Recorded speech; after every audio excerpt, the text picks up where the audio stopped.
بخير، كل سنة وانتم طيبين يا رب. ربنا يبلغنا رمضان لا فاقدين ولا مفقودين، ميغيرش علينا ابدا الحال، ودايما حبايبنا حوالينا ولمتنا دايما زيادة مش ناقصة.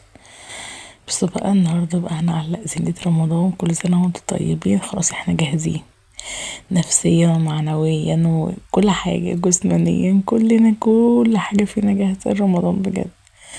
طبعا مينفعش رمضان يخش كده واحنا ساكتين، لا لا لا، يا بنت انت وهي بيطلعي فرع الزينة واللي بيها خيمة رمضانية دلوقتي حالا.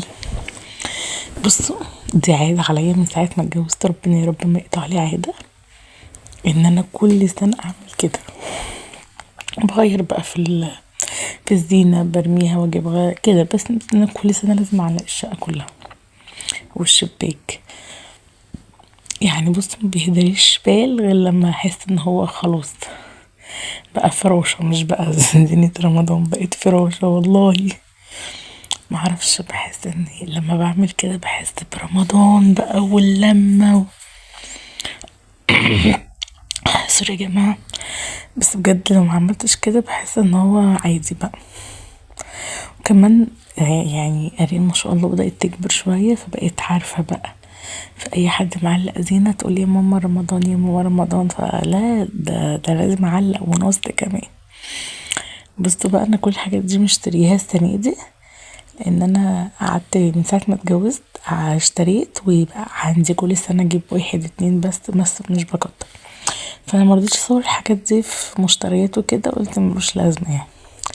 فانا هقولكوا الاسعار بالمرة. يعني فرع الزينة اللي قدامكوا دوت ده ب15. في بصوا انا جايبة كذا نوع، فده اغلى نوع انا جايباه في الزينة اللي هي الورق دي، ده ب15.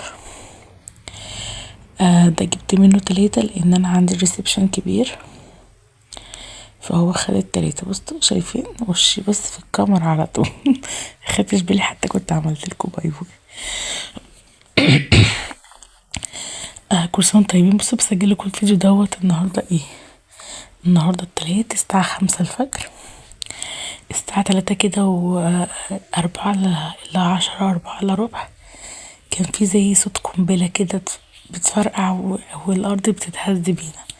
فلو انتوا بتتفرجوا عليا ده فقولولي انتوا منين وحسيتوا بالهزة دي والصوت ده ولا احنا بس. لان انا دخلت كده على الفيسبوك وكده لقيت ان المنطقة اللي انا فيها دي كلها كاتبين ان في صوت زي صوت قنبلة كده، وصوت بتفرقع وزي ما يكون في زلزال. فانتوا لو حسيتوا بكده اكتبولي، قولوا انتوا منين.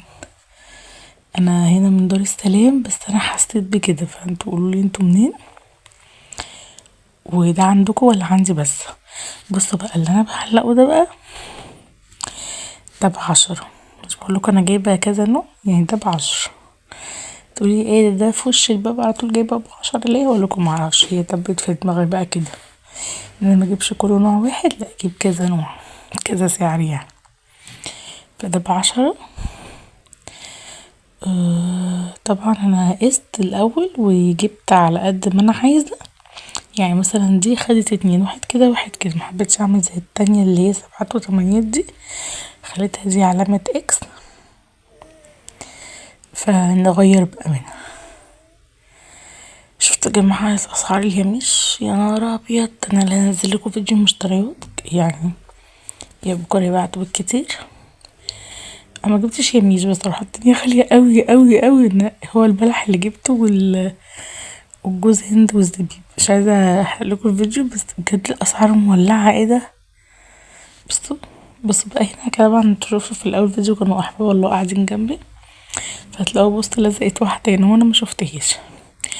انا اوضه الاطفال واوضه النوم عملتهم بس ما صورتهمش، فانا مبصورش في اوضه النوم كتير قوي يعني لما بعمل روتين جامد.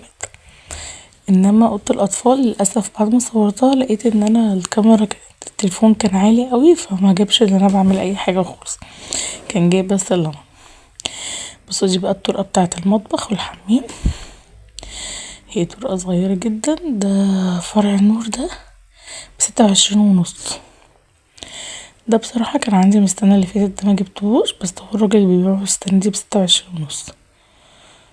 بصوا انا عملته كده، وبعدين رحت شايلاه قلبيه الناحية التانية كده وعملته برضو 7 و8 وشكل تاني ارجعه كده اهو الناحية التانية. يا اما هشيل، يعني حاسه ان بقى افورت اوي بصراحه السنه دي. حاسه ان الشقه خلاص مش نافعه، بقت فراشه. عارفين قاعة اللؤلؤة؟ يعني شقتي بقت قاعة اللؤلؤة بجد والله يا جماعة. ايه ده؟ ايه اللي انا عاملاه ده في الشقة؟ بصوا الالوان، اسم الله علينا اسم الله علينا.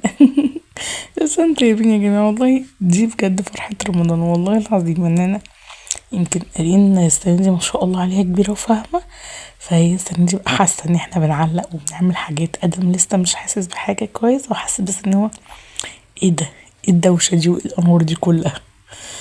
بس هبقى اوريكم فوانيس اهو، جبنا لهم فوانيس، احنا بنشتري الحاجة دي. هبقى اصورها لكم، بجد فوانيس كانت جميلة اوي. بصوا ايه رأيكم بقى؟ اوعى اوعى اوعى. بس ديسكو ديسكو. بصوا بقى ده شكل الزينة، بصوا هنا وهنا وبتاعت اوضة النوم. اه ده لسه هعلق فرع النور. بصوا انا شيلته اصلا من هنا حطيته الناحية التانية. يعني بصوا انا مش عارفة اوديه فين، لسه عندي واحد مش عارفة احطه فين، خلاص بقى شحته. ده بقى جايبه اللي انا معلقه ده، جايباه السنة دي، ده على شكل ريشة اه، 26 ونص برضو. بس بقى مش عارفة احطه فين بجد، لان الفيش عندي حكمانية قوي. انت عارفين لو عندي فيش كتير والله كنت خليتها ايه اكتر من انتوا هتشوفوا في الاخر، هتستدموا بجد من قاعدة القلوق اللي انا عايشة فيها. معلش على منظر الغسيل، بس انا عندي غسيل كتير وكان عندي مشكلة في الكهرباء، فغسلة برا وجوه. انتوا تشوفوا برضو الغسيل اللي برا دلوقتي. فغسلة برا وجوه. بس بعد ما حطيته كده بقى هرجع اشيله، لان هو عندي كده مش مكفي. بس النور اسم الله عليه اسم الله عليه. بس انتوا طيبين يا جماعة بجد والله، اجواء رمضان دي جميلة قوي قوي، بتحس براحة نفسية كده وكمية بهجة. بس عشان بنعلق الزينة بس، مش بنعمل حاجة تانية. هتقولي انتي جوزك معلقش زينة ليه؟ اقول لكم بصراحة جوزي كل بيعلق بكل بصي بقى ده ب7 ونص الورق ده، علقت برضو هنا الزينة. بص بقى الفانوس ده كريم جابهولي، وده مفرش السفرة قصير شوية بس مش مهم. جبت المبخرة دي كمان ب20 جنيه. بصوا بقى جبت الفرع النور اللي هو الأصفر ده ب37. بصوا الحلاوة دي، بصوا ده بقى شكل اوه. قاعة اللؤلؤة يا جماعة، قاعة اللؤلؤة. كل سنة وانتم طيبين يا جماعة. متنسوش اللايك والشير والسبسكرايب وتفعيل زر الجرس عشان يوصلكوا كل جديد. تعالوا بقى شوفوا كمان عملت ايه على الشباك من بره. بقول لكم ايه، عارفه القاعه والعروسه داخله، بس ده في الضلمه بقى، الشقه كلها بتنور. رجعنا تاني. بصوا بقى بره ده مدخل العروسه. متنسوش يا حبيبي اللايك والشير والسبسكرايب وتفعيل زر الجرس عشان يوصلكوا كل جديد. بصوا بقى النور، بقول لكم قاعه اللؤلؤه. بصوا بقى ده فانوسي. كل سنه وانتم طيبين وباي باي.